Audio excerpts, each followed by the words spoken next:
આબુ રોડની માવલ ચેકપોસ્ટ પરથી 2 કરોડથી વધુ કિંમતનો ગાંજો ઝડપાયો। રાજસ્થાન પોલીસની મોટી કાર્યવાહી। 204 કિલો ગાંજા સાથે કન્ટેનર ઝડપી પાડ્યું। ઓડિશાથી રાજકોટ લઈ જવાતો હતો ગાંજાનો મોટો જથ્થો। પોલીસે કન્ટેનર સહિત ગાંજાના જથ્થા સાથે ચાલકની અટકાયત કરી કાયદેસરની કાર્યવાહી હાથ ધરવામાં આવી છે। પોલીસે કન્ટેનર ચાલક દીપક જાદવ રહેવાસી છાપરા બિહારવાળાની અટકાયત કરી વધુ તપાસ હાથ ધરી છે। આબુ રોડ રિકો પોલીસે કન્ટેનર સહિત 2 કરોડથી વધુનો મુદ્દામાલ જપ્ત કરી આગળની કાર્યવાહી હાથ ધરવામાં આવી છે। આગામી 27 ફેબ્રુઆરી રોજ યોજાનારી મહેસાણા જિલ્લા પંચાયતની સામાન્ય સભા પૂર્વે વહીવટી ગતિવિધિઓ તેજ બની છે। સવાલા સીટના જિલ્લા પંચાયતના સદસ્ય રાજીબેન હસમુખભાઈ ચૌધરીએ વિવિધ પડતર પ્રશ્નો અને જમીન તબદીલીના મુદ્દે જિલ્લા પંચાયત પ્રમુખ અને જિલ્લા વિકાસ અધિકારીને લેખિત રજૂઆત કરી વિગતવાર જવાબ માંગ્યા છે।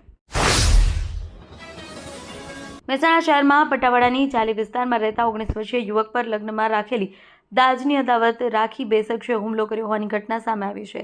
ઇજાગ્રસ્ત યુવકને સારવાર અર્થે મહેસાણા સિવિલ હોસ્પિટલ ખાતે દાખલ કરવામાં આવ્યો છે।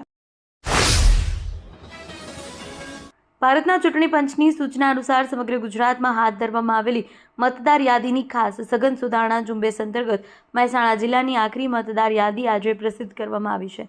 નાયબ જિલ્લા ચૂંટણી અધિકારી અભિષેક પરમારના જણાવ્યા અનુસાર 27 ઓક્ટોબર 2025થી શરૂ થયેલી આ 3.5 માસ લાંબી ઝુંબેશમાં વિવિધ તબક્કાઓની અસરકારક કામગીરી બાદ જિલ્લામાં હવે કુલ 16,22,537 મતદારો નોંધાયા છે।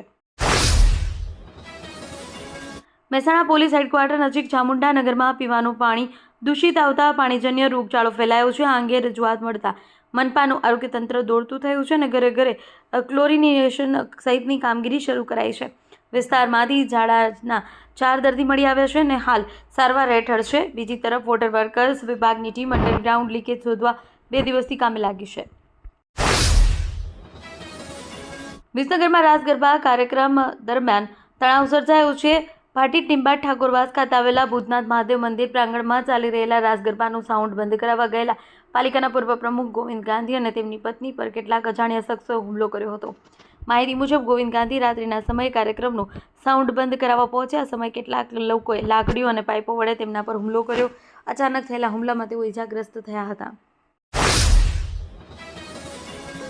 વિજાપુરમાં દીકરી પ્રેમનું પાનેતર શીર્ષક હેઠળ 5મો સમલગ્ન ઉત્સવ યોજાયો। પ્રસંગે માતા અથવા પિતા વિહોણી 13 દીકરીઓને પ્રભુતામાં પગલાં પાડી નવી જીવન યાત્રાનો પ્રારંભ કરાવ્યો।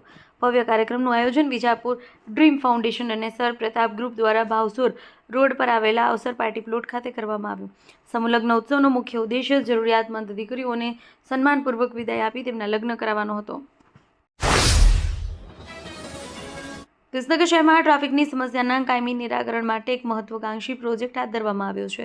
શહેરની મધ્યમાંથી પસાર થતી વરસાદી પાણીની ખુલ્લી કેનાલ પર મહેસાણાના કમલપથ જેવો રોડ બનાવવાની કવાયત તેજ બની છે। પ્રોજેક્ટને માટે અત્યાધુનિક ડ્રોન ટેકનોલોજી દ્વારા સઘન સર્વેની કામગીરી શરૂ કરવામાં આવી છે, જેનાથી શહેરીજનોમાં આશા જાગી છે। કડી તાલુકાના નગરાસણ ગામની સીમમાં આવેલી એક ફેક્ટરીની ખુલ્લી જગ્યામાંથી ₹13.20 લાખની કિંમતના 1200 કિલો કાચું કોપર ચોરાઈ ગયું છે। મામલે ફેક્ટરી મામલે કડી પોલીસ સ્ટેશનમાં અજાણ્યા તસ્કરો વિરુદ્ધ ફરિયાદ નોંધાવી છે। થરાદ પથકમાં આજે વહેલી સવારે એક ભયાનક માર્ગ અકસ્માતની ઘટના સામે આવી છે। થરાદના પિલુડા અને કરબુણ ગામ વચ્ચે આવેલી સીમમાં એક પૂર ઝડપે જતી ક્રેટા ગાડી પલટી ખાઈ રોડ સાઈડમાં બાવળ સાથે ધડાકાભેર અથડાઈ ચકચાર મચી છે। અકસ્માતમાં ગાડીમાં સવાર 2 લોકોના ઘટના સ્થળે મોત નીપજ્યા છે।